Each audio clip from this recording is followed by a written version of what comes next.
Hello प्यारे बच्चों, आज मैं बात कर रहा हूँ डिफरेंशिएशन की। डिफरेंशिएशन फिजिक्स में काफ़ी इम्पॉर्टेंट है और इसकी एप्लीकेशन की हम लोग बात करेंगे।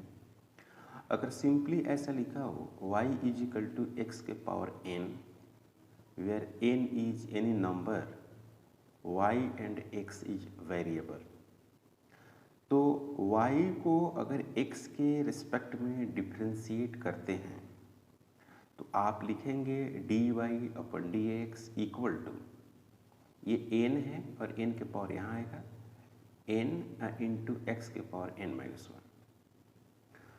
उसी तरह से अगर हम बात करें ln x का, तो इसका डिफ्रेंशिएशन 1/x होता है। और यहाँ पर देखिए इंटरेस्टिंग है पॉइंट है कि y इक्वल टू ई के power alpha x plus beta. तो सबसे पहली बात कि e के पावर x का जो डिफ्रेंशिएशन होता है वो e के पावर x ही होता है और x में जितने कोफिशिएंट होंगे वो सब मल्टीप्लाई हो जाएंगे। जैसे कि x में कोफिशिएंट अल्फा है तो पहले तो डिफ्रेंशिएशन हो गया e के power alpha x plus beta. अब x का कोफिशिएंट अल्फा है तो उसको हमने मल्टीप्लाई कर दिया। अगेन यहाँ पर अगर देखें तो y बराबर साइन एक्स है तो इसका डिफ्रेंशिएशन कॉस एक्स होता है और y बराबर कॉस एक्स है तो इसका डिफ्रेंशिएशन माइनस साइन एक्स होता है। ओके, अब कुछ रूल है यहाँ पर। रूल है जैसे कि y बराबर u इंटू वी है, मतलब कि मल्टीप्लाइकेशन में दो फंक्शन है।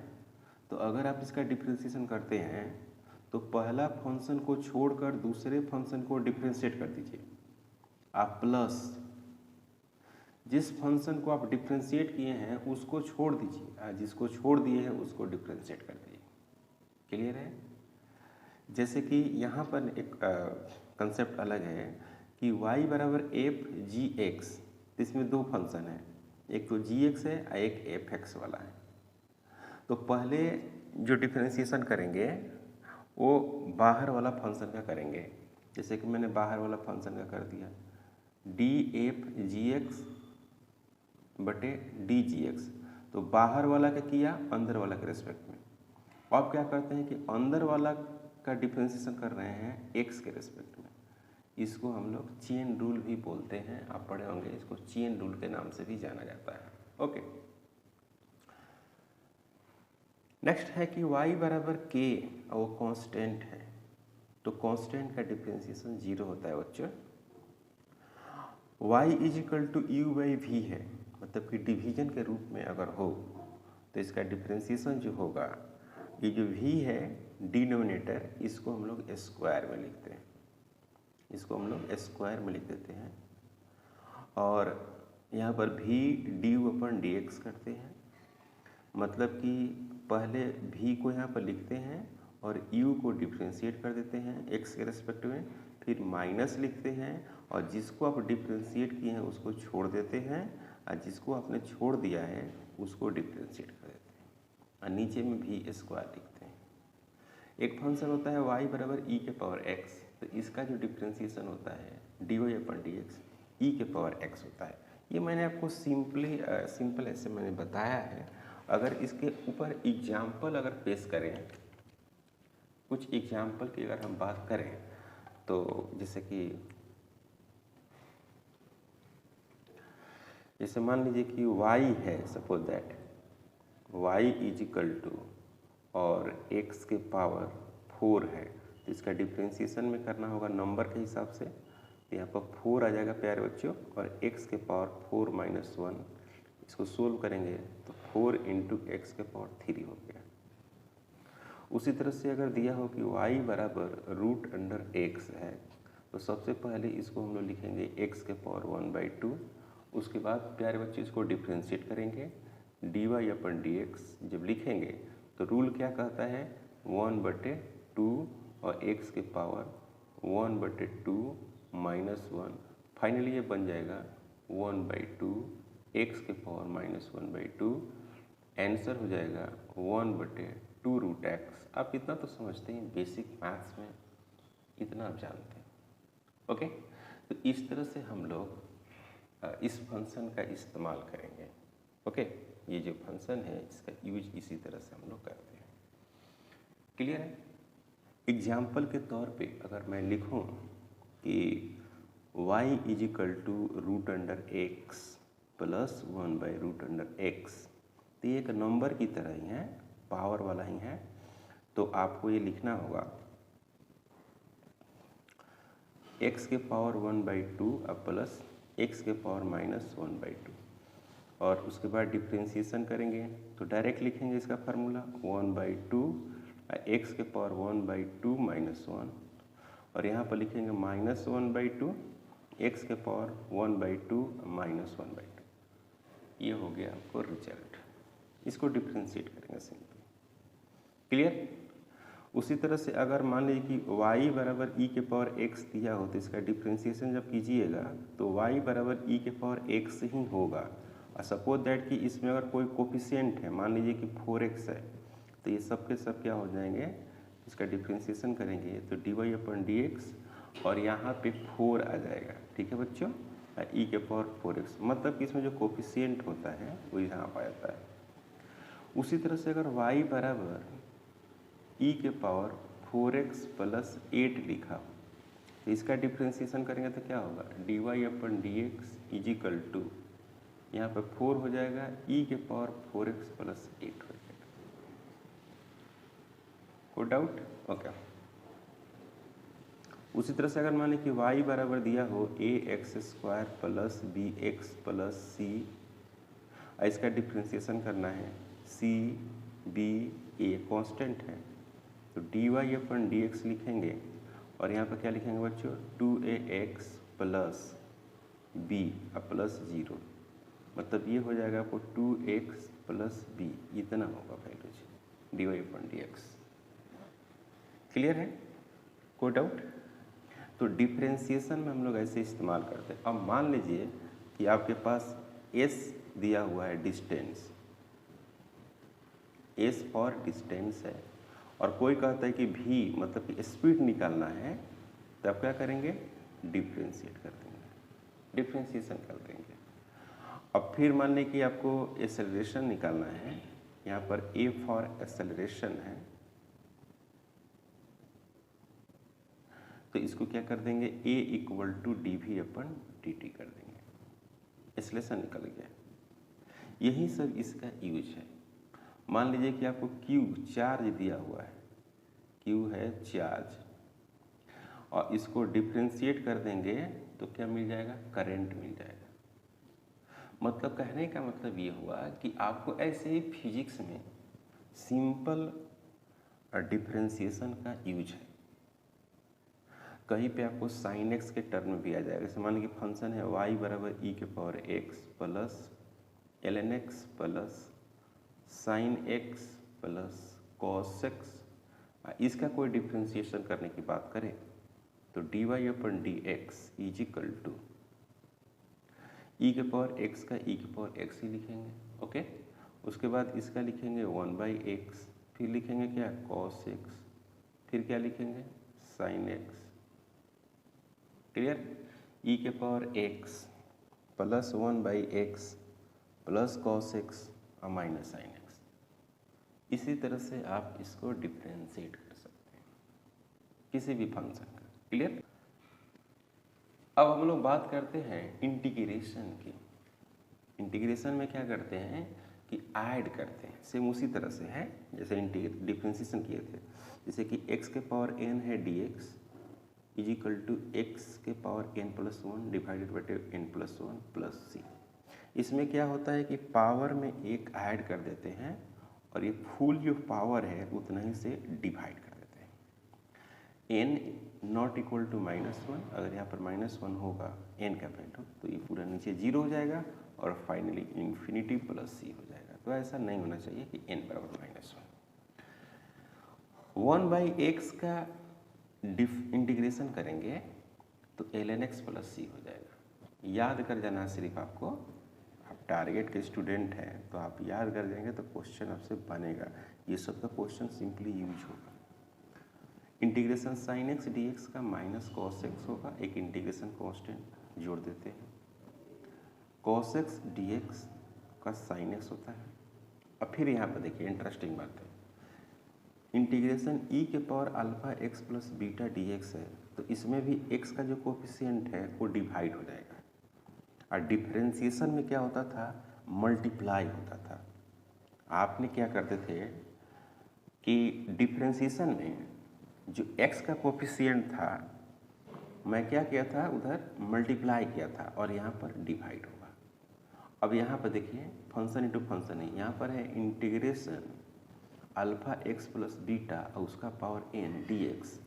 तो इसमें क्या होगा, पहले alpha x plus beta n plus 1 power हो जाएगा, और नीचे में क्या होगा कि अल्फा का कोफिशिएंट तो है ही, एक्स का कोफिशिएंट अल्फा है तो बाहर आ गया, अब पावर से इसका डिवाइड हो जाएगा, प्लस सी हो जाएगा। तो इंटीग्रेशन है, अगर इसको एग्जाम्पल के तौर में आप पेश करते हैं तो ये डिफरेंशिएशन के इर्द गिर्द ही घूमता है इंटीग्रेशन। अब किस तरह का आपको क्वेश्चन आएगा, जैसे कि मान लीजिए कि i इज इक्वल टू दिया हुआ है, इस तरह से i दिया हुआ है और कहे कि चार्ज निकालिए, तो पहले i बराबर क्या लिखिएगा, डी क्यू पर डी टी फार्मूला होता है, फिर इसको क्रॉस मल्टीप्लाइकेशन कर दीजिएगा तो i डी टी हो जाएगा, ठीक है। और फिर इसको इंटीग्रेशन करिएगा, ऐसे ऐसे ऐसे इंटीग्रेशन जब करेंगे बच्चों तो आपको क्या मिल जाएगा, चार्ज मिल जाएगा। डी क्यू का इंटीग्रेशन कितना हो जाएगा, क्यू। अब यहाँ पे करंट दिया रहेगा टाइम के रिस्पेक्ट में, तो आप उसको क्या कर देंगे, इंटीग्रेट कर देंगे। तो जब इंटीग्रेट करेंगे तो क्या मिलेगा, चार्ज मिल जाएगा। मेरे कहने का मतलब ये है कि इसी तरह का हम लोग यूज करेंगे फिजिक्स में, मैथ, ठीक है। अब आती है बारी मैक्सिमा और मिनिमा का वैल्यू। तो अक्सर आपको फिजिक्स में मैक्सिमा एंड मिनिमा आपको कैलकुलेट करने को आता है, तो मैंने लिखा है कि maxima and minima of a function. तो आपको मैक्सिमा एंड मिनिमा आपको कैलकुलेट करना है। जैसे मान लीजिए कि y बराबर कोई एक फंक्शन है, तो करना क्या है कि फॉर मैक्सिमा के लिए क्या करना है कि पहले इसको डिफरेंशिएट कर देना है और डिफरेंशिएट करके जीरो कर देना है। तो जीरो करेंगे तो इक्वेशन बन जाएगा और यहाँ से आपको x का वैल्यू निकाल लेना है, सही है। फिर जिस फंक्शन को आपने डिफरेंशिएट कर दिया है उसी फंक्शन को एक बार और डिफरेंशिएट करेंगे और जो यहाँ से x का वैल्यू आप निकाले हैं वही x का वैल्यू इस डिफरेंशिएशन में पुट करेंगे। अगर उसका मान निगेटिव आ गया तो ये वाला जो फंक्शन है वो मैक्सिमम होगा, यहाँ पे जो निकाले हैं वैल्यू उसी पॉइंट पर। समझ में आया, सिंपल सी बात है कि पहले डिफरेंशिएट करके जीरो कर दीजिए और वहाँ से x का वैल्यू निकाल लीजिए और जिसको डिफरेंशिएट किए हैं उसको एक बार और डिफरेंशिएट कर दीजिए, मतलब कि डबल डिफरेंशिएशन कर दीजिए, ठीक है। उसमें यहाँ पर जो x का वैल्यू निकाले हैं उसमें पुट करिए, अगर निगेटिव हो गया तो फंक्शन मैक्सिमा है। सिमिलरली उसी तरह से मिनिमा की अगर बात करें तो डिफरेंशिएट करके जीरो कर दीजिए, पहला फंक्शन है उसको डिफरेंशिएट करके जीरो करिए और वहाँ से x का वैल्यू निकालिए और फिर डबल डिफरेंशिएशन करिए और उस डबल डिफरेंशिएशन में x का वैल्यू पुट करिए। अगर फंक्शन पॉजिटिव हो गया तो मिनिमम वैल्यू शो करेगा। क्लियर। अब आपके पास फिजिक्स का टाइप का क्वेश्चन दिया हुआ है, डिवाइड अ नंबर, कह रहा है कि एक नंबर है उसको आपको डिवाइड करना है। Divide a number 1000 in two parts, आपको दो पार्ट्स में इसको डिवाइड करना है, such that their product is maximum, ठीक है। उसके जो प्रोडक्ट है वो क्या होगा, मैक्सिमम हो, जो उसका प्रोडक्ट आएगा उसका मान क्या हो, मैक्सिमम हो। तो मैं आपको इसको सोल्व करने की कोशिश कर रहा हूँ। देखिए बात के यहाँ पर जो क्वेश्चन है, क्वेश्चन वो है आपको 1000 है। अब इसको कह रहे हैं कि दो पार्ट में डिवाइड करें, तो हम कह रहे हैं कि इसको एक पार्ट तो x हो गया और दूसरा पार्ट क्या हो गया, 1000 माइनस x हो गया। इसको दो पार्ट में डिवाइड करेंगे। अब कह रहा है कि इसी को एक फंक्शन बनाइए, x इंटू 1000 माइनस x, एक फंक्शन बन गया। अब इसको क्या करो बच्चों, मल्टीप्लाई कर दो, 1000 into x minus x square, clear. एक फंक्शन तैयार हो गया 1000 एक्स माइनस एक्स स्क्वायर। इसको क्या करो बच्चों, डिफ्रेंशिएट करो, इसको डिफ्रेंशिएट करो तो क्या मिलेगा 1000 माइनस 2x मिलेगा। अब क्या करना है, अकॉर्डिंग टू कॉन्सेप्ट, कॉन्सेप्ट क्या कहता है कि इसी डिफ्रेंशिएशन को क्या करो बच्चों, जीरो कर दो, करो जीरो तो क्या मिलेगा 1000 minus 2x equal to zero. x is equal to कितना आ गया 500 आ गया, x बराबर क्या हो गया 500। क्लियर। तो x बराबर 500 हो गया तो यहाँ पर क्या मिलेगा 500 आएगा एक वैल्यू, इसका एक वैल्यू कितना आएगा 1000 माइनस 500, तो ये कितना हो जाएगा 500 हुआ कि नहीं हुआ ये। अब इसी को मैक्सिमम वैल्यू निकालना है, तो ये देखो अब इसको हम चेक करेंगे कि क्या ये मैक्सिमम वैल्यूज है या नहीं, माने मैक्सिमम आ रहा है कि नहीं। तो x बराबर तो 500 है, तो यहाँ पर आपने dy/dx कैलकुलेट जो किया बच्चों वो कितना किया 1000 माइनस 2x। अब इसको फिर से एक बार डिफ्रेंशिएट करेंगे तो dy/dx एक्स स्क्वायर, तो ये कांस्टेंट है तो कांस्टेंट का क्या हो जाएगा 0, ये कांस्टेंट है तो 2, x का कितना हो जाएगा 1, तो ये आ गया प्यारे बच्चों -2, मतलब कि निगेटिव आ गया। देखा। तो अब इस डबल डिफ्रेंशिएशन में तो कहीं x तो है ही नहीं, तो पुट करने की ज़रूरत ही नहीं है x का वैल्यू, डायरेक्ट आ गया डबल डिफ्रेंशिएशन नेगेटिव। इसका मतलब ये हुआ कि x बराबर 500 पर जो इसका प्रोडक्ट होगा वो मैक्सिमम होगा। ओके, तो यहाँ पर लिखेंगे कि now x is equal to 500 product will be maximum, product will be maximum. प्यारे बच्चों, इसका मतलब ये हुआ कि y मैक्स होगा, मतलब कि y इज इक्वल टू आप लिखेंगे x इंटू 1000 माइनस एक्स, यानी y max is equal to 500 into 1000 minus 500। प्यारे बच्चों 500 इंटू 500, तो ये हो गया 2 5 और 4 टाइम्स 0, ये मैक्सिमम वैल्यू होगा। कहने का मतलब ये हुआ कि 1000 का दो वैल्यू में आप निकालिए, दो मान उसका निकालिए, मल्टीप्लाई करिए तो सबसे ज़्यादा यहीं आएगा 25,000 आएगा। समझ में आया, इतने वैल्यू जाएगा, मैक्सिमम वैल्यू जाएगा। क्लियर। अब मैं बात कर रहा हूँ ग्राफ, जो काफ़ी इंपॉर्टेंट है। देखो बच्चों, स्ट्रेट लाइन का जब भी ग्राफ आप दिखाओगे स्ट्रेट लाइन का, तो इसी तरह से उसको दिखाना रहता है। ये x है, ये y है, और ओरिजिन से ऐसे स्ट्रेट लाइन पास करती है, यहाँ से भी पास करती है, मतलब ये सीधा रहना चाहिए। स्ट्रेट लाइन का मतलब होता है कि ग्राफ जो होना चाहिए वो सीधा होना चाहिए। जैसे यहाँ पर देखिए कुछ इस डिजाइन का है, तो इस ग्राफ का नाम है y बराबर mx, मतलब कि y बराबर mx इस तरह का हो तो वैसे बीच से पास करते हैं। इस x और y है, यहाँ पर लिखा हुआ कि y बराबर mx प्लस c को इंटरसेप्ट करते हैं, c को इंटरसेप्ट करते हैं, और ये वाला हाइट होती है, तो ये वाला हाइट पॉजिटिव है, पॉजिटिव हो गया। जो m है उसको स्लोप कहते हैं, स्लोप का मतलब यहाँ पर tan थीटा से है, तो थीटा भी क्या है पॉजिटिव है। tan के केस में जो थीटा होता है 0 से 90 तक वो पॉजिटिव होता है, तो यहाँ से क्या है 90 से छोटा है और 0 से बड़ा है, इसीलिए ये पॉजिटिव है, याद रखिएगा। यहाँ पे भी देखिए, यहाँ पर इसका इंटरसेप्ट, इस ग्राफ का इंटरसेप्ट क्या है नेगेटिव है, इस ग्राफ का इंटरसेप्ट क्या है 0 है, इस ग्राफ का इंटरसेप्ट क्या है पॉजिटिव है।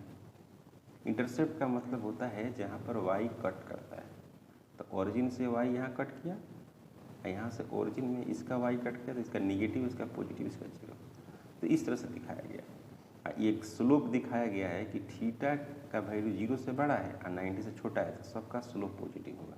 इसमें देखिए क्या दिखाया गया, इसमें दिखाया गया कि थीटा का वैल्यू 90 से बड़ा है और 180 से छोटा है, तो 90 से बड़ा और 180 से छोटा स्लोप निगेटिव होता है। स्लोप का मतलब tan थीटा होता है, तो यहाँ पर slope negative, y equal to -mx plus c, ऐसा लिखते हैं। ओके, अब आता है ग्राफ में पैराबोला। जब भी इस तरह का इक्वेशन दिया हो एक्स स्क्वायर के टर्म में तो उसका शेप इसी टाइप का होगा। अब वो किधर रोटेट करेगा वो तो बात की बात है।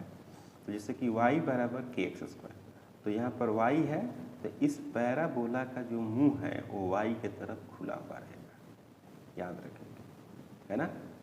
यहाँ पर जो y होगा, अब यहाँ पर देखिएगा तो x है, स्क्वायर में कौन है y है, यहाँ पर x क्या है स्क्वायर में है, यहाँ पर y है। तो जो जिधर स्क्वायर नहीं होता है उधर मुंह खुला हुआ रहता है। यहाँ पर स्क्वायर नहीं है तो इसके तरफ मुंह खुला हुआ रहेगा, यहाँ पर स्क्वायर नहीं है तो x के तरफ मुंह खुला हुआ रहेगा, याद रखेंगे। अब यहाँ पर देखिए y स्क्वायर माइनस के एक्स, तो x स्क्वायर में नहीं है तो x के तरफ मुंह खुला हुआ रहेगा, लेकिन यहाँ पर माइनस है इसीलिए इसी को ग्राफ को घुमा दिया, इधर कर दिया। समझे बच्चों, समझ में आ रही है? ओके। और यहाँ पर देखिए y के तरफ मुंह खुला हुआ रहेगा लेकिन वो माइनस में, क्योंकि यहाँ माइनस लगा हुआ है। यहाँ देखो बच्चों y के तरफ मुंह खुला हुआ है लेकिन प्लस में, और यहाँ पर एक जोड़ दिया प्लस c, मतलब कि ये जो वैल्यू जो है ये 2 है, मतलब कि ओरिजिन से स्टार्ट नहीं है। x बराबर अगर 0 पुट करते हैं, x का वैल्यू 0 पुट करते हैं तो y बराबर क्या मिलेगा 2 मिलेगा। अगर x का वैल्यू 0 पुट करते हैं तो y का वैल्यू क्या मिलेगा बच्चों 2 मिलेगा। उसी तरह से अगर y बराबर एक्स स्क्वायर माइनस 2 यहाँ पर लिखते हैं तो इसका क्या मतलब हुआ कि x का वैल्यू अगर हम 0 पुट करते हैं तो y बराबर माइनस 2 मिलेगा, यहाँ से स्टार्ट होगा। आप समझ रहे हैं, इसमें कोई डाउट नहीं। उस सबसे ज़्यादा इम्पोर्टेंट है स्ट्रेट लाइन, इससे भी ज़्यादा इम्पोर्टेंट पैराबोला, और इससे भी ज़्यादा इम्पोर्टेंट है एक्सपोनेंशियल का ग्राफ। प्यारे बच्चे इसको देखो y इज इक्वल टू ई के पावर माइनस एक्स है, तो इसको समझो, इसका ग्राफ इस तरह से होगा। ये वैल्यूज घट रही है, आप इसको ऐसे भी लिख सकते हैं 1 डिवाइडेड बटे ई के पावर एक्स y। अब इसमें क्या है, इसमें ये है कि x अगर बढ़ता है तो y प्यारे बच्चे क्या होता है घटता है।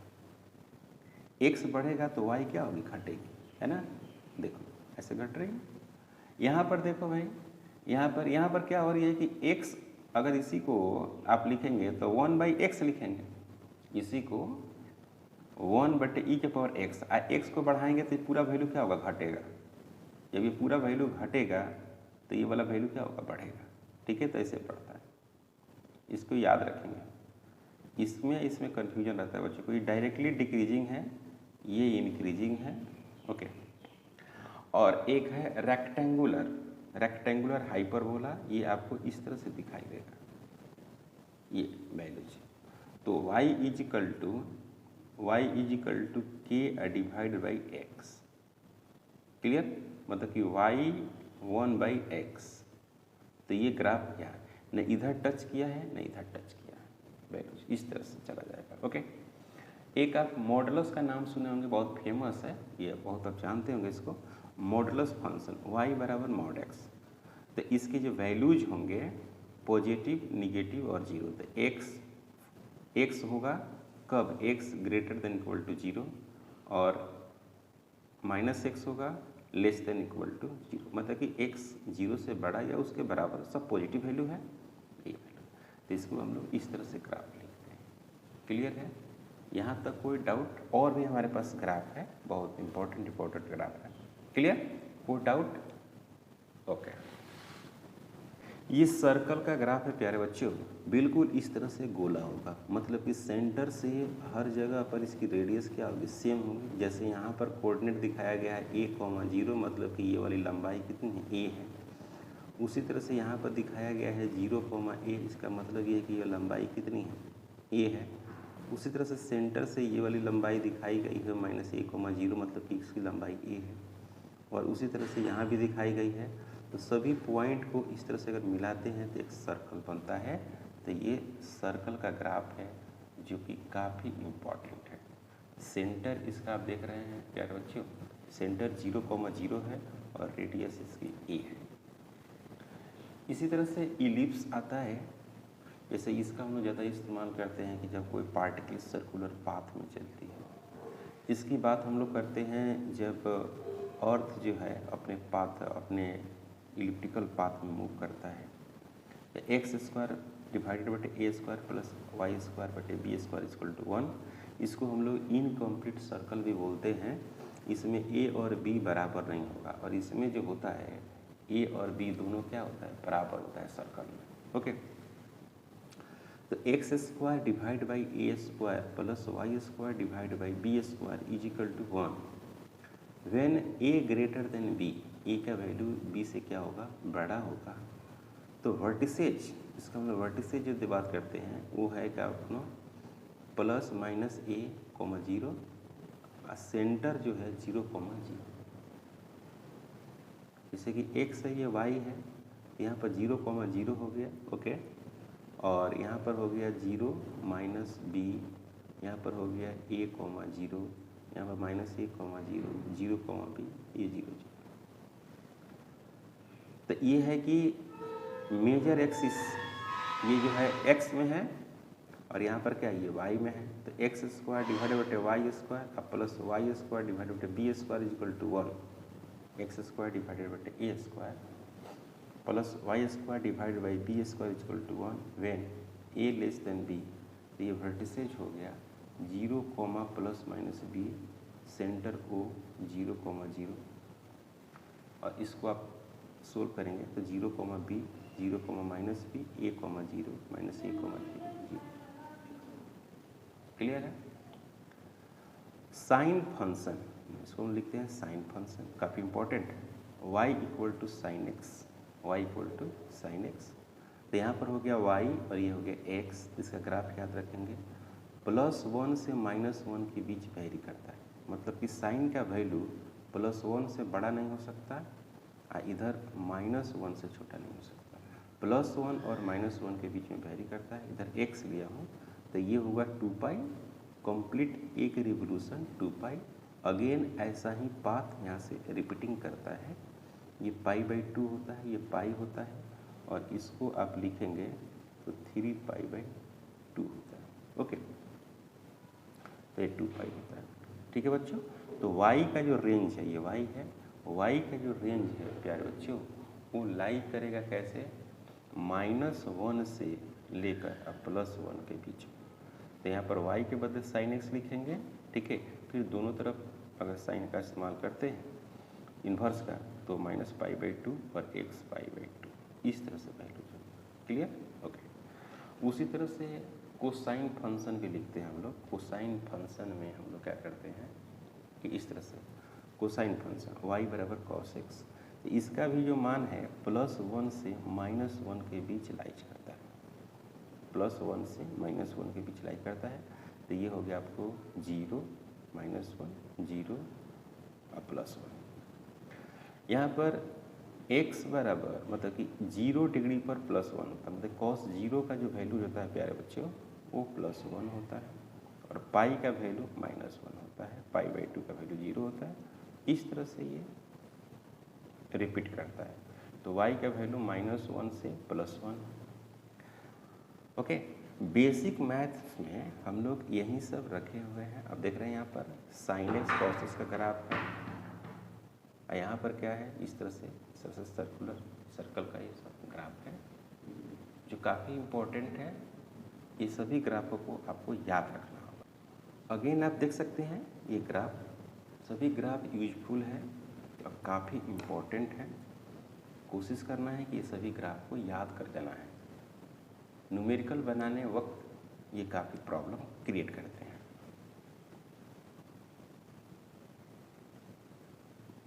डिफरेंशिएशन है, कुछ एग्जाम्पल है ट्रिग्नोमेट्री का।